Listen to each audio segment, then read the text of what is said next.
मंडळी नमस्कार, मी विलास बडे। आज आपल्या सोबत एक अशी व्यक्ती आहे ज्यांच्या नावाच्या मागे पवार नावाचं वलय आहे, पण केवळ त्या नावावर न जगता स्वतःची स्वतंत्र ओळख घडवणारा हा चेहरा आहे। सोन्याचा चमचा तोंडात घेऊन जन्माला आले असं म्हणता येईल कदाचित, पण त्यांनी निवडलेला मार्ग संघर्षाचा आहे, मैदानात थेट उतरून थेट भिडण्याचा आहे।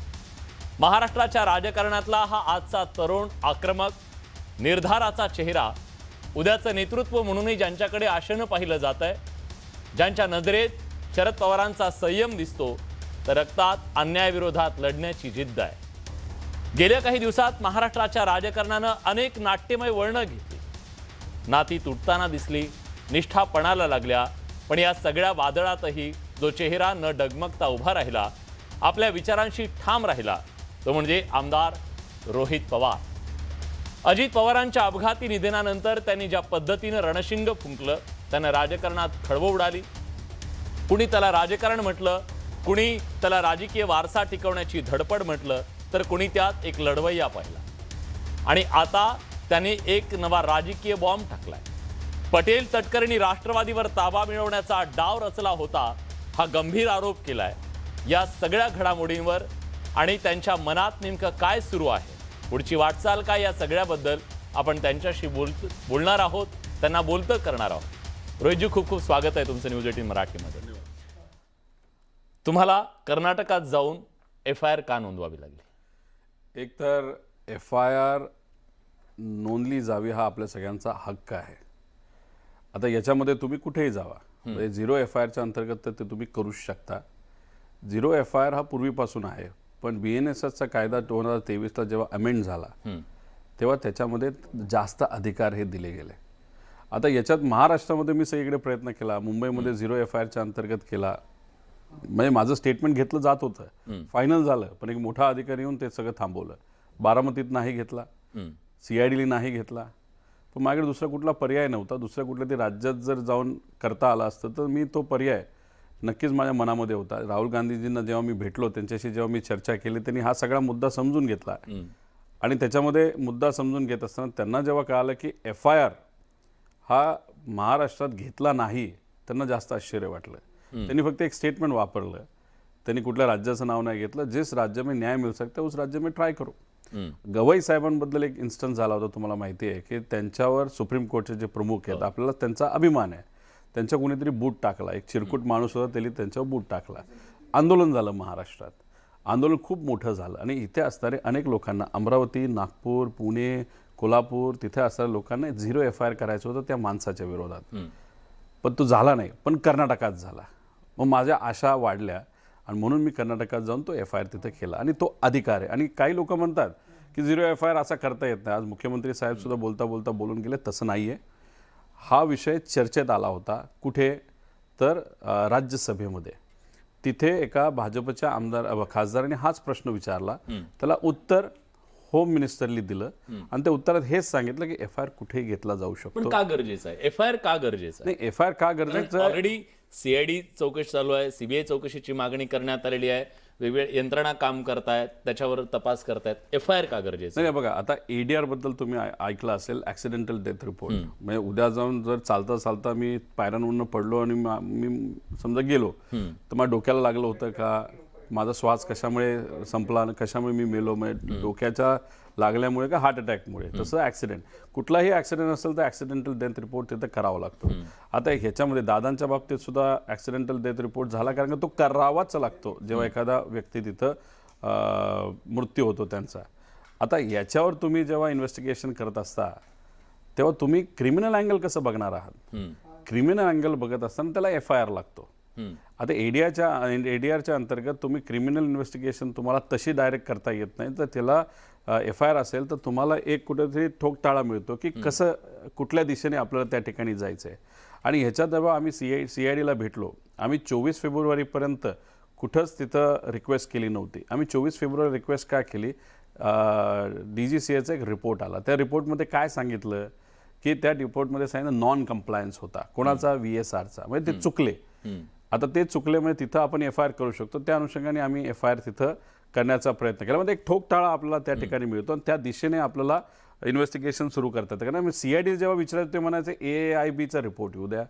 आम्ही जेव्हा म्हणायचो की CBIकडे काय झालं अजून त्यांनी तो स्वीकारला नाही, म्हणजे कुठंच ते इन्व्हेस्टिगेशन तिथं जात नव्हतं. त्यामुळे FIR करणं या विषयासाठी क्रिमिनल अँगलच्या दृष्टिकोनातून हे महत्त्वाचं होतं. पण जेव्हा मुख्यमंत्री आज म्हणाले की आम्ही कोणालाही सोडणार नाही, कोणीही असू द्या आम्ही सोडणार नाही, त्यांच्यावर अविश्वास दाखवल्यासारखं होत नाही हे की दुसऱ्या राज्यात जाऊन आपण अशा प्रकारे? नाही, महाराष्ट्रात पहिला प्रयत्न आम्ही केलाच ना. महाराष्ट्रात प्रयत्न केला, 3दा प्रयत्न केला आणि 3दा झालं नसेल तर आपण शांतता बसू शकत पण आज नाही. समाधान झालं तुमचं? नाही, बघा आता त्यांनी उत्तर देत असताना एक तर त्यांनी उत्तर दिलं, त्याच्यावर राईट ऑफ रिप्लायमध्ये मी काही मुद्दे मांडले, काही मुद्दे खोडावे लागले, काही मुद्दे ॲड करावे लागले आणि त्यानंतर त्यांनी त्याच्यावर परत जेव्हा उत्तर दिलं त्याच्यात त्यांनी सांगितलं की आता तो FIR आलेला आहे. कर्नाटक आली, तो तिथं स्वीकारला पण इन्व्हेस्टिगेशन नाही केलं तिथं. ते बरोबर आहे, इन्व्हेस्टिगेशन ते करूच शकत नाही. त्यांनी आपल्याकडे पाठवलंय महाराष्ट्रात. पण मुख्यमंत्री साहेब बोलत असताना त्यांनी काय सांगितलं की आता तुम्ही बोललेला आहात ते FIR आमच्याकडे आलेलं आहे, तो त्याच्या बेसिसवर आम्ही इन्व्हेस्टिगेशन करू. ते एक चांगली गोष्ट आता या सगळ्या कष्टातून तिथं झालेली आहे. त्याच्यावर CBI बद्दल मी बोललो की CBI असं सांगते नाही तर तिथं होम मिनिस्टर साहेब म्हणतात की एक रिपोर्ट येऊ दे, रिपोर्ट आल्या बघतो. पण AIBचा रिपोर्ट 2-2.5 वर्ष येत नसतो. 9 इन्व्हेस्टिगेशन AIBचे चालू आहे, अजूनपर्यंत 3-3 वर्ष झालं तरी त्यांचा रिपोर्ट तिथं आलेला नाही. त्यासाठी तुम्ही थांबणार असेल तर CBIचं पण इन्व्हेस्टिगेशन मग होणार नाही. ही रिक्वेस्ट जेव्हा मी केली तेव्हा त्यांनी सांगितलं की मी जेव्हा अमित शाह साहेबांना भेटू, होम मिनिस्टर साहेबांना, तेव्हा हा मुद्दा तिथं मांडून CBIकडनं इन्क्वायरी लगेचच्या लगेच कशी सुरू होईल त्याचा प्रयत्न करू. हे बघा, आम्ही विरोधात आहोत, मर्यादा आहेत. मर्यादा असताना सुद्धा लढणं हे आपल्या सगळ्यांच्या रक्तात आहे. आपण महाराष्ट्रातली माणसं आहोत आणि महाराष्ट्र धर्म आपल्याला हेच सांगतो, न्यायासाठी लढायचं. आम्ही ते लढलो आणि या लेवलला आणलेलं आहे. तुम्ही लढताय पण मग कुटुंबातून का बोललं जात नाही त्याच्याबद्दल तेवढ्या तडफेनं? काय मजबुरी काय असू शकते? हे बघा, आता सुनेत्रा काकेंबद्दल जायचं तर खूप मोठा लॉस त्यांचा झालेला आहे. पती त्यांचे गेलेले आहेत. पार्थ आणि जयबद्दल बोलायचं झालं, वडील गेलेले आहेत. ते अजून शॉकमध्ये असू शकतात. पण जय पवार तर प्रेस कॉन्फरन्स घेणार होते. नाही, आता त्यांनी ट्विट टाकली, त्या ट्विटचा नक्कीच फायदा तिथं झाला, कारण ते इलिगल गोष्ट त्या रोहित सिंगने केली होती. आणि त्यानंतर त्यांनी हेही सांगितलं होतं मी प्रेस कॉन्फरन्स घेतो. प्रेस कॉन्फरन्स व्हावी अशी माझी सुद्धा इच्छा आहे, कारण त्यात आपल्याला बराचसा प्रूफ मिळतो, जो प्रूफ आपण CID नाही तर पोलिसांकडे देऊ शकतो, जे आजपर्यंत मी दिलेला आहे. आता तो घेणार होतं गेल्या आठवड्यात. माझी अपेक्षा होती त्यांनी ते घ्यावं, कारण का आपण लढत असताना त्या कुटुंबातून पण कोणी ते लढतंय हे दिसणं अतिशय महत्त्वाचं आहे. आणि तो त्या पद्धतीने सगळेच लढत आहेत, फक्त काही लोक बोलतात, काही लोक बोलत नाहीत.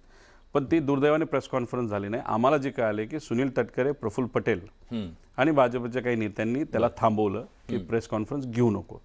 आता अपेक्षा आहे की पुढच्या आठवड्यात तो घेईल, कारण माझ्याकडे आता जे शेवटचे महत्त्वाचे पुरावे आलेले आहेत, जे मला लोकांसमोर आणायचे आहेत, ते मी थांबवलेत. कशासाठी? जोपर्यंत जय प्रेस कॉन्फरन्स घेत नाही तोपर्यंत मी माझे पुरावे त्या ठिकाणी देणार नाही. पण पवार साहेब या प्रश्नामध्ये फार काही बोलत नाहीयेत. तुम्ही ज्या तडफेन लढताय, सुप्रिया सुळे दिल्लीत असतात, तुम्ही जाऊन दिल्लीत सगळ्या नेत्यांशी भेटलात, पण त्यात इथं भेटलेलं नाहीत. हे काय आहे? म्हणजे हा मुद्दा केवळ तुमचाच आहे का? दिल्लीत पक्षाचा नाहीये का? नाही, दिल्लीत जेव्हा मी गेलो तेव्हा सगळ्यांना मला भेटता आलं. ते काय रोहित पवार म्हणून भेटता नाही आलं. सुप्रिया सुळेंनीच माझी बैठक नाही तर मीटिंग तिथं घडून आणली. त्यामुळे त्यांचं सहकार्य याच्याबद्दल आहे. दिल्लीत ज्या काही आमच्या प्रेस कॉन्फरन्सेस झाला, बहुतांश प्रेस कॉन्फरन्स ह्या पवार साहेबांच्या घरी झाल्या.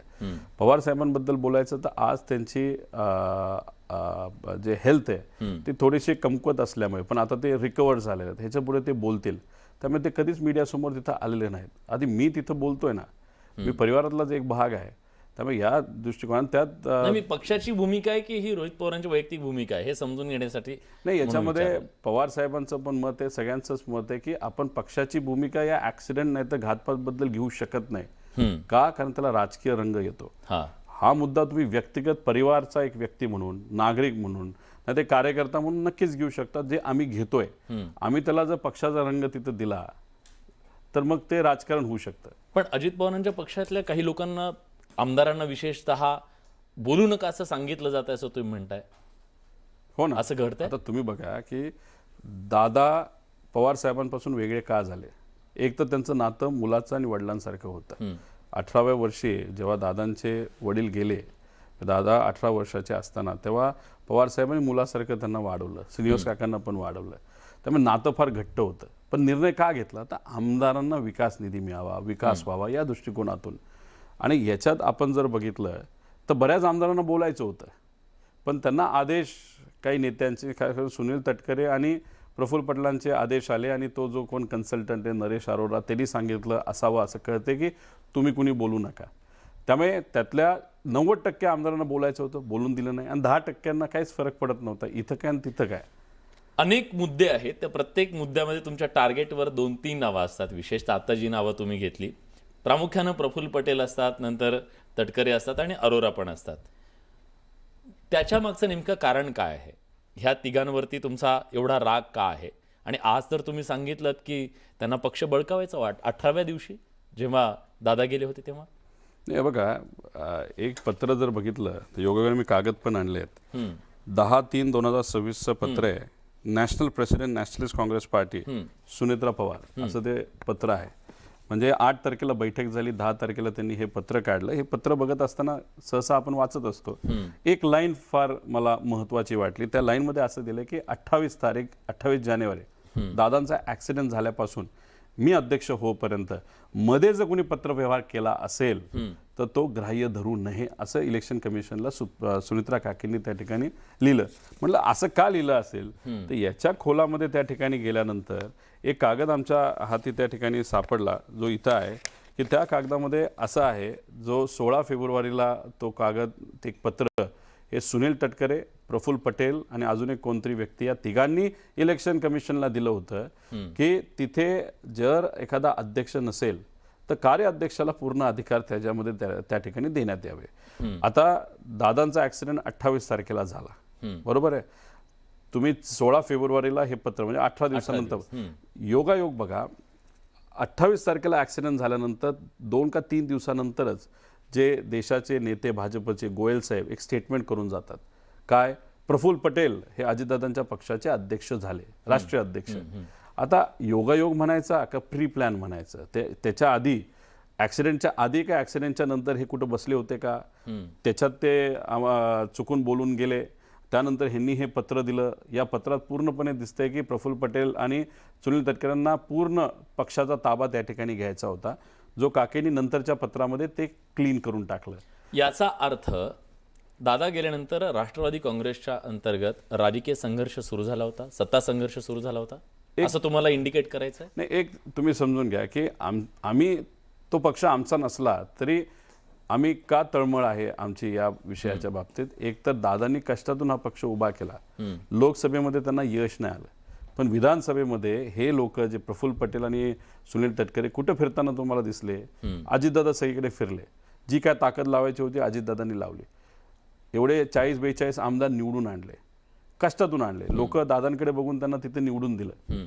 आता याच्यात दादा नसताना हे पक्ष ताब्यात घेण्याचा प्रयत्न त्या ठिकाणी का करत आहेत की उद्या जाऊन जर केंद्रात अधिकार त्यांच्या हातात आले तर अमित शहा साहेबांनी वाटाघाटी कोण करणार? हे करणार. मोदी साहेबांनी वाटाघाटी कोण करणार? हे करणार. पण आता सर्व आमदार हुशार असल्यामुळे 35 आमदारांनी पत्र लिहिलं की राष्ट्र अध्यक्ष सुनित्रा काकीच झाल्या पाहिजे. आणि काय बहुतांश 90% पदाधिकाऱ्यांनी पत्र दिलं की काकीच झाल्या पाहिजे. त्यामुळे तुमचं म्हणणं आहे की त्यांची इच्छा नव्हती? या कुठं सह्या काही लोकांच्या नाही आहेत, तर सह्या कोणाच्या नाहीत ते तुम्ही शोधा. आता त्याच्यामध्ये प्रेशर निर्माण झालं. उपमुख्यमंत्र्याचं पद कोणामुळे मिळालं तर सीएम साहेब आणि वरिष्ठ जे भाजपचे 2 नेते त्यांच्यामुळे मिळालं. तो त्यांचा कंट्रोल होताच. आता राष्ट्राध्यक्ष पद हे काय या दोघा तिघांमुळे मिळालेलं नाही. कोण? सुनील तटकरे आणि प्रफुल्ल पटेल. राष्ट्राध्यक्ष पद जर कोणामुळे मिळालं असेल तर ते आमदारांमुळे आणि पदाधिकाऱ्यांच्या प्रेशरमुळे त्या ठिकाणी मिळालेलं आहे. आता यांना त्या पक्षाचा ताबा का पाहिजे होता?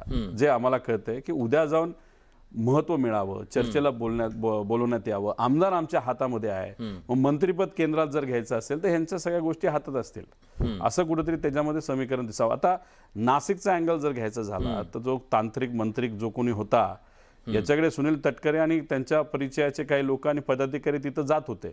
तर काळी पूजा करायचं हे आता उघडच झालंय. सीएम साहेबांनी सुद्धा सांगितलेलं आहे, बाहुलीवर रक्त टाकणं, करंगळीचं रक्त काढ, अंगठ्याचं रक्त काढ. अँगल आहे असं तुमचं म्हणणं? नाही, विषय एवढाच आहे की अजितदादांच्या घराबाहेर अजितदादा जिवंत असताना ब्लॅक मॅजिक झालेले व्हिडिओ तर तुम्हाला माहिती आहेत, तुमच्यापर्यंत पण पोहोचलेले आहेत. मुंबईच्या घराच्या बाहेर सुद्धा ब्लॅक मॅजिक झालेली आहे. त्याच्यातच नाशिकचं प्रकरण निघतं. आणि तो जो व्यक्ती आहे तो ब्लॅक मॅजिक साठी फेमस होता. आता ब्लॅक मॅजिकमुळे ऍक्सिडेंट झाला असं मी म्हणत नाही, कारण का आमचा त्याच्यावर विश्वास नाही. पण हेतू महत्त्वाचा आहे. आपण ती बाहुली ठेवतो, त्या बाहुलीवर रक्त टाकतो असं आम्हाला काही ते कळालंय. ती बाहुली कोणाचं तरी प्रतीक असतं. मग त्या व्यक्तीचं खाली खेचणं असेल, त्या व्यक्तीला इजा झाली पाहिजे, हा एक हेतू असू शकतो. त्यामुळे व्यक्तीला इजा झाली पाहिजे, व्यक्तीला अडचण आली पाहिजे, हा जर त्याच्यामध्ये हेतू असेल आणि त्यानंतर 27ची बैठक, त्यानंतर हा ॲक्सिडेंट, मग कुणी ना कुठेतरी काय ना काहीतरी इथं असू शकतं. त्यामुळेच आम्ही म्हणतो क्रिमिनल अँगलच्या अनुषंगाने इन्व्हेस्टिगेशन होणं फार महत्त्वाचं आहे. पण ज्या तटकरेंबद्दल आणि पटेलांबद्दल तुम्ही म्हणता, अजितदादांनी तर त्यांनाच दिलं होतं ना पक्षाचं प्रमुख पद म्हणा, कार्यकारी अध्यक्षपद असेल, प्रदेशाध्यक्षपद होतं, याचा अर्थ त्यांचा विश्वास होता त्यांच्यावर. नाही, बरोबर असं आहे. नाही का अर्थ? नाही, दुसरी विषय एक समजून घ्या की जेव्हा पक्ष फुटला तेव्हा दादांना सगळेच लोक लागणार होते. हे कधीपर्यंत? जेव्हा पक्ष फुटला आणि विधानसभेचं इलेक्शन होऊपर्यंत. विधानसभेचं इलेक्शन झाल्यानंतर दादांना कळालं की ह्यांच्यामुळे हा पक्ष नाही, आमदारांमध्ये आणि कार्यकर्त्यांमुळे आणि दादांमुळे स्वतःमुळे आहे. त्यामुळे इलेक्शन झाल्या झाल्या दादांनी चर्चा कोणाबरोबर सुरू केली? आमच्याबरोबर सुरू केली. म्हणजे पवार साहेब असतील, जयंत पाटील साहेब असतील, अमोल कोल्हे साहेब असतील, ताई असतील, की हा पक्ष एकत्रित यायला पाहिजे. आणि ते बोलत असताना संभाषणामध्ये जाणवत पण होतं, डायरेक्टली पण बोलत होते की मला प्रदेश अध्यक्ष बदलायचं आहे, डॉक्टर अमोल कोल्हेंना करायचं आहे, मला काही चेंजेस करायचे आहेत. कारण काही लोक फक्त स्वतःचाच विचार करतात. त्याच्यात तर आम्हाला हे कळालं, ते ब्युटी पार्लरचं बिलसुद्धा पक्षातून काढलं जातं, घराचं भाड्याचं बिलसुद्धा पक्षातून काढलं जातं. हेलिकॉप्टर मी कशासाठी फिरतात मला माहीत नाही, 5 कोटी आणि 2.5 कोटी असं 7.5 कोटीचं बिल हे व्यक्तिगत फिरण्याचं सुद्धा पक्षावर तिथे टाकलं होतं आणि दादांचा या बाबतीचा आक्षेप होता. त्यामुळे शेवटच्या काळामध्ये काय झालं हे आम्हाला चर्चेतून त्या ठिकाणी तुम्हाला काही जबाबदारी द्यायचं ठरलं होतं? नाही, बद्दल काही कुठेही असं ठरलं नव्हतं की काही पद वगैरे काय नाही. फक्त दादांची इच्छा होती. पवार साहेबांचं वय बघता, पवार साहेबांचं नातं बघता, त्यांचा जिव्हाळा बघता, पवार साहेबांबरोबर मला एकत्रित काम करायचं आहे, आम्हाला एकत्रित यायचं आहे, परिवार हा एकत्रित राहायला पाहिजे. आणि काही प्रमाणात काही लोक नको ते विषय करतायत. जर हे दोन पक्ष एकत्रित आलं तर आपली ताकद वाढेल आणि आपली ताकद वाढेल म्हणून हे जे काही लोक उड्या मारतायत ते कुठेतरी शांत बसतील असं दादांचं मत असावं. तुम्ही आत्ता ज्या तटकरे आणि पवारांबद्दल बोलताय, मुद्दाम मी त्याच्याबद्दल विचारतो. आता त्यांनी प्रेस कॉन्फरन्स घेतली, कदाचित तुम्ही ती ऐकली असेल. ते असं म्हणाले की एकतर तुम्ही संभ्रम निर्माण करण्यासाठी हे सगळं करताय आणि दुसरं म्हणजे तुम्ही तुमच्या पक्षाचं बघा ना, तुम्ही बाकीच्या पक्षांमध्ये आमच्या पक्षाचं का ढवळाढवळ करताय, असं त्यांचा आक्षेप आहे. आता मला तुम्ही सांगा, आम्ही जेव्हा बोलतो तेव्हा कागदासकटच बोलतो. ओके, आता इथं दादांचा हा पक्ष आहे, दादांनी हा उभा केलेला आहे, दादांच्या बाबतीत आम्ही भावनिक आहोत. मग दादांनी कष्टाली उभा केलेला हा जर पक्ष असंच तुम्ही तोडून खाणार असाल आणि आमच्याकडे कागदी पुरावे असतील, ते पुरावे आम्ही देतो ना. तुम्हाला बोलायचं असेल तर पुराव्यासकट त्या ठिकाणी बोला. तुम्ही हवेत गोळ्या घालता. विलिनीकरणाला ह्या तिघांचा विरोध होता म्हणून तुमचा राग आहे त्यांच्यावर, असं कोण म्हणलं? कारण अनेकदा त्यांचे स्टेटमेंट बघा, ते कधीही विलिनीकरणाच्या संदर्भात सकारात्मक दिसलेले नाही. तिघही, त्या तिघांची आतापर्यंतची सगळी स्टेटमेंट काढली, ते विलिनीकरणाबद्दल फार सकारात्मक नाही आहेत. तुम्ही होता, दादा होते, सगळे होते. कदाचित आता दादा गेल्यानंतर मग आमच्या हातात आलं, आता होऊ देणार नाही आम्ही, हा त्यांची भूमिका असेल आणि तुम्हाला ते खटकतंय. पण तुम्हाला एक माहिती आहे का, ते त्यांच्या हातात नाहीच आहे, कधी नव्हतंच.